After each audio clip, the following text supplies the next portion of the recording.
بسم الله الرحمن الرحيم السلام عليكم ورحمة الله وبركاته اللهم صل وسلم وبارك على سيدنا محمد وعلى آل محمد. Que la paix et la bénédiction soient sur notre prophète ainsi sa famille. Merci de me rejoindre dans cette vidéo. Nous allons poursuivre notre série de cours qui concernait l'analyse factorielle des correspondances, autrement dit AFC. Donc on va voir la troisième notion qui est le test de Kidé. Et on va voir c'est quoi son importance, pourquoi on utilise un AFC et comment elle fonctionne. Tout ça on va voir dans cette vidéo. Donc avant que je me lance dans les détails, j'aimerais vous rappeler qu'on va apprendre dans cette série c'est 13 points. La première point c'est la nature des variables, construire les tableaux de contingence à partir des données de l'enquête, calculer les fréquences marginaux et des lignes, les fréquences conditionnelles, déterminer la dépendance entre les variables avec les tests Kidé, on va faire maintenant, calculer la matrice standardisée, puis les valeurs propres, puis les pourcentages de variation, après les vecteurs propres et les coordonnées des modalités des lignes et des colonnes, puis les coordonnées des individus, puis calculer les contributions des modalités lignes et colonnes, et enfin calculer les cos carrés, c'est-à-dire la qualité de représentation, et tracer à la fin le publot, c'est-à-dire le graphique simultané. Donc tout ça on va apprendre ensemble sur ce qui concerne l'AFC en détail. Donc ne ratez pas. Donc allons-y, revenons à notre partie 3. Le test de Kidé, notez X exposant 2, c'est-à-dire test de Kidé est une méthode statistique qui permet d'indiquer la dépendance entre deux variables qualitatives, c'est-à-dire s'il y a une association entre les modalités. Donc la démarche, c'est quoi? Comment elle fonctionne? Premièrement, première partie, on dit spécification de l'hypothèse. On propose des hypothèses. On dit H0, c'est-à-dire hypothèse nulle, les deux variables sont indépendants. C'est-à-dire c'est notre première hypothèse. Et puis on propose une autre hypothèse, on dit hypothèse 1, H1, ou bien hypothèse alternative, les deux variables sont dépendants. Donc on propose à chaque fois, pour regarder la dépendance entre deux variables qualitatives, on dit première hypothèse, les deux variables sont indépendants. Deuxième hypothèse, on dit les deux variables sont dépendants. Donc après avoir rédigé les deux hypothèses, on passe au test de statistiques, c'est-à-dire la formule. Donc, test de statistiques, c'est-à-dire Kidé calculé est égal somme de I allant de 1 à K, parenthèse, effectif observé moins effectif théorique. C'est-à-dire, effectif observé, c'est l'effectif de la tableau de contingence, moins l'effectif théorique qu'on va construire ensemble, c'est effectif. Donc ça c'est la formule. Donc puis on va appliquer la formule. Après, une fois qu'on a appliqué la formule et qu'on a trouvé le résultat de Kidé calculé, alors on va faire la prise de décision. Donc dans cette prise de décision, on va voir si le Kidé calculé est inférieur à Kidé table. Kidé table c'est ça. Donc voilà le Kidé table. Voilà, c'est une Kidé théorique qui est déjà calculée, qu'on a déjà ajusté. Donc il suffit de faire la comparaison, relever le Kidé table et comparer le Kidé calculé. Donc comment on va faire la décision? On va dire si Kidé calculé est inférieur à Kidé table, alors on accepte H1, c'est-à-dire on accepte que les deux variables sont indépendants. Si Kidé calculé est supérieur au Kidé table, alors on accepte que H1, c'est-à-dire les deux variables sont dépendants. Voilà, ça c'est la démarche. Maintenant on va voir l'objectif. Donc en AFC, c'est quoi l'objectif du test de Kidé en AFC? Donc si le test de Kidé n'indique pas de dépendance, alors les deux variables sont indépendants. Donc l'AFC n'apporte aucune information, on peut arrêter l'analyse à ce stade-là. C'est-à-dire si le Kidé indique une indépendance. Donc on a fait une AFC que si le test de Kidé indique une dépendance significative entre les deux variables seulement. Donc allons-y, on va appliquer notre propriété sur ce exemple-là. Donc voilà, nous avions cet exemple dans le vidéo précédent. Donc, une entreprise souhaite étudier la relation entre le type de formation suivie par ses employés et leur niveau de satisfaction au travail. Donc voilà, on a des variables. La première variable a comme réponse A1, formation technique, A2, formation managériale, et la deuxième variable, niveau de satisfaction au travail, satisfait et non satisfait. Donc des réponses. Donc on a transformé ces tableaux dans le vidéo précédent en un tableau de contingence. Voilà, on a dénombré chaque modalité avec l'autre modalité. On a regardé combien de modalités ont choisi cette modalité et cette modalité à la fois. Et ainsi de suite avec les autres modalités. On a quantifié, on a trouvé 12, 3, 12 et le total, on a fait somme de deux valeurs. On a trouvé 15, 15, 15, 15 et 30. Voilà notre tableau de contingence. On va partir à partir de notre tableau de contingence et on va appliquer notre test de QD. Allons-y. Donc, qu'est-ce qu'on va écrire? On va dire travail à faire. On va faire spécification de test. Spécification de test. Spécification de test. Donc, on va écrire les deux hypothèses. H0, on va dire le type de formation. Les types de formation. Les types de formation. Et le niveau de satisfaction. Le niveau de satisfaction. Satisfaction. Sont indépendants. On va dire ça. Sont indépendants. Sont indépendants. Ça, c'est notre hypothèse nulle. La deuxième hypothèse, c'est H1. Hypothèse alternative, on va dire le type de formation. Le type de formation. Le type de formation. Et le niveau. Et le niveau de satisfaction. Et le niveau de satisfaction. Donc, on va écrire niveau de satisfaction. Satisfaction sont dépendants. Voilà. Donc, H1, elle nous indique la dépendance et H0, elle nous indique l'indépendance. Donc, ça, c'est la première partie de notre réponse. Deuxième partie, on va dire statistiques de test. Statistiques de test, c'est-à-dire la formule. Statistiques de test. Donc, la formule, qu'est-ce qu'elle nous dit? La formule, elle nous dit d'appliquer la formule. Donc, je vais vous montrer la formule. Donc, voilà la formule. Qu'est-ce qu'elle nous dit? X carré qui est égal somme de I allant de 1 à n, la différence entre l'effectif observé, c'est-à-dire l'effectif de la tableau de contingence, moins l'effectif théorique. Donc, il nous manque l'effectif théorique.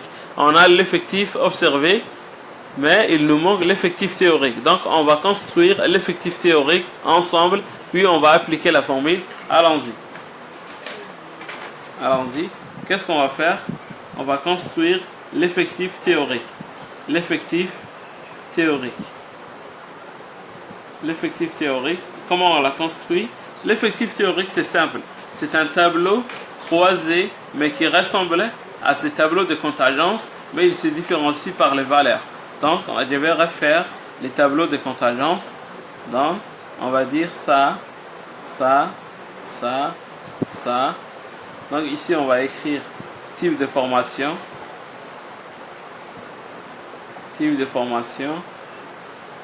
Et là, on va écrire niveau de satisfaction. Niveau de satisfaction. Satisfaction. Voilà. Ici, on va écrire A1. A2. Ici, on va écrire B1. B2. La même chose. Tel que le tableau de contingence, il est. Donc, là aussi, total. Et là aussi, total. Donc, la question est, où sont les valeurs? Qu'est-ce qu'on va écrire dans les cases? On ne va pas recopier ça et on ne va pas réécrire ici. Non. On va prendre pour calculer la valeur de cette case-là, on va multiplier la première totale de la première ligne avec la première totale de la première colonne. On va faire ça fois ça divisé par 30. on va dire, première case, I1 est égal 15 fois 15 sur 30. Donc 15 fois 30, 15 fois 15 sur 30 est égal à 7,5. Donc on va dire ça, la première case est égale à 7,5. La même chose. Donc on va rester sur la première, ligne. Et maintenant on va se déplacer sur la deuxième colonne puisqu'on veut remplir ça. Donc on va garder, on va dire ça. Au lieu de ça, on va dire ça fois ça. Ça fois ça divisé par 30. Donc ça va nous donner, donc E1, 2, ça va nous donner 15 fois 15 sur 30 est égal à 7,5 avec la calculatrice. Donc, on a de la chance puisque les valeurs totales sont de la même valeur. Donc, qu'est-ce qu'on va faire pour la deuxième ligne? On va se positionner ici, mais au lieu de multiplier par là, on va dire ça fois ça. On va dire 15 fois 15 divisé par 30. Donc, on va remplir celle-là. Donc, on va dire E 2,1 est égal 15 fois 15 sur 30. Donc, cela est égal à 7,5 avec la calculatrice. Donc, ça nous donne 7,5. Et ça, j'ai oublié, c'est 7,5. Donc, la dernière, c'est ça fois ça divisé par 30. Donc, ça va nous donner E 2 est égal 15 fois 15 sur 30 est égal 7,5. Voilà. Donc, qu'est-ce qu'on va faire? On va dire 7,5 plus 7,5 est égal 15. Il faut vérifier. Si je vais terminer d'abord. Ça plus ça, c'est 15. Ça plus ça, c'est 15. Ça plus ça, c'est 15. 15 plus 15, c'est 30. 15 plus 15, c'est 30. Donc, il faut vérifier que toujours si le total ligne et le total colonne sont égaux. S'ils ne sont pas égaux, alors il y a un problème dans les tableaux d'effectifs théoriques. Voilà notre effectif théorique, on construit de cette manière-là. Donc on va faire ça maintenant moins ça. On va faire tableau de contingence moins tableau d'effectifs théoriques, élément par élément. Donc allons-y. Donc qu'est-ce qu'on va dire? La formule qui 2 est égale somme de I allant de 1 à K de l'effectif observé moins l'effectif théorique au carré sur l'effectif théorique. Donc on avait quoi? Seulement ça. Voilà, c'était ça la formule. Donc qu'est-ce qu'on va faire? On va faire élément par élément. Donc ici on a que de 7,5, mais ici on a 12, 3, 3, 12. Donc qu'est-ce qu'on va dire? On va dire qui 2 calculé est égal 12 moins 7,5 moins 7,5. Voilà. Au carré sur, en bas, on répète l'effectif théorique en bas, mais cette fois-ci pas des carrés. Donc on va dire 7,5 en bas. Plus, parce qu'ici on a dit 100. Le deuxième élément, 3. Donc 3 moins 7,5 au carré sur 7,5 au carré. Pourquoi? Parce qu'ici on a 7,5. Donc on va dire 3 moins 7,5. 3 moins 7,5 sur 7,5. Plus le deuxième élément 3 moins 7,5.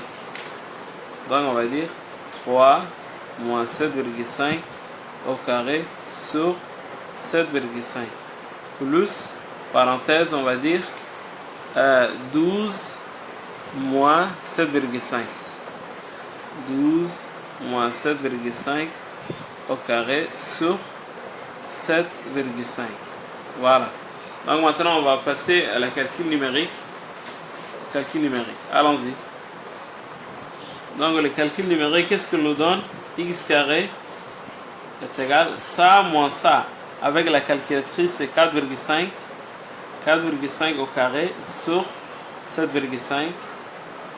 Plus ça, 3 moins 7,5, c'est moins 4,5 au carré sur 7,5 plus 3 moins 7,5 c'est moins 4,5 au carré sur 7,5 plus 12 moins 7,5 c'est 4,5 au carré sur 7,5. Donc, qui de calculer est égal 4,5 au carré c'est 20,25 sur 7,5 plus, c'est la même chose, moins 4,5 au carré c'est 20,25 sur 7,5 plus moins 4,5 au carré c'est 20,25 au carré, sur 7,5 plus 4,5 au carré 20,25 sur 7,5. Donc le quotient avec la calculatrice ça nous donne ça sur ça, ça nous donne 2,7. Là aussi 2,7. Là aussi 2,7. Là aussi 2,7. Donc au final x calculé est égal, la somme de ça c'est 10,8. Voilà, on a terminé. Maintenant, donc si je reprends les étapes, on a spécifié les hypothèses, on a calculé les statistiques de test. Maintenant, on va faire la prise de décision. Donc, pour faire la prise de décision, qu'est-ce qu'on a besoin? On a besoin comment enlever la valeur exacte, puisqu'il y a beaucoup de valeurs. Comment enlever la valeur exacte de ces tableaux de table. Donc, qu'est-ce qu'on va dire? On va dire ce qu'on appelle degré de liberté. On va calculer ce qu'on appelle degré de liberté au seuil de 95%, c'est-à-dire au seuil de 5%. Donc, le degré de liberté, comment il se calcule? Il se calcule ainsi. On fait degré de liberté est égal nombre de lignes moins 1 fois nombre de colonnes moins 1 est égal, on dit combien de lignes on a? 2 lignes. On a 2 lignes. Combien de colonnes? 2 colonnes. Donc on va dire 2 lignes moins 1. Le moins 1 c'est la formule. Fois 2 colonnes moins 1. Donc ça va nous donner 2 moins 1 c'est 1. Et 2 moins 1 c'est 1. 1 fois 1 c'est 1. Donc degré de liberté est égal à 1. Degré de liberté est égal à 1. Le seuil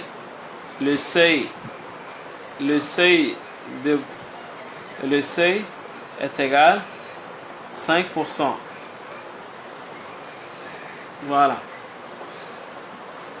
Donc voilà, au seuil de 5%. Donc on va prendre ces 5% et le degré de liberté et on va enlever notre variable. Donc 5% mathématiquement est égal à 0,05. Donc une fois que tu as la table comme ça, on regarde le degré de liberté sur la colonne verticale et le seuil sur la ligne horizontale. Donc notre seuil c'est 0,05, c'est ici. Voilà, 0,05 et notre degré de liberté c'est 1. Donc on va regarder là, on va continuer jusqu'à là. Donc notre valeur c'est 3,841. Le seuil de 5% et degré de liberté 1. Voilà. Donc on va reprendre notre valeur, on va dire notre qui table est égal 3,841. Donc maintenant on peut faire le prise de décision. Donc revenons à notre résultat précédent. Donc qu'est-ce qu'on a? Qui calculé est égal à 10,8 et qui table 3,41. Donc qu'est-ce qu'on remarque? Donc on remarque que qui calculé est supérieur au qui table. Pourquoi? Parce qu'on a 10,8 supérieur à 3,41. Donc qu'est-ce qu'on veut dire? Donc d'après le cours qu'est-ce qu'il nous disait? le cours nous disait que si le Q calculé est inférieur au Q table, alors on accepte H0. Mais si le Q calculé est supérieur au Q table, ce qui est notre cas, si le Q calculé est supérieur au Q table, alors on accepte H1. Donc, on accepte H1. Donc, H1, ça veut dire les deux variables sont dépendants. Donc, revenons sur l'exercice. Donc, voilà, on accepte H1. Donc, H1, ça veut dire le type de formation et le niveau de satisfaction sont dépendants. Donc, ça veut dire que les deux variables sont dépendants. Donc, une fois qu'on a validé que les deux variables sont dépendants, on peut faire le reste de l'analyse de l'AFC.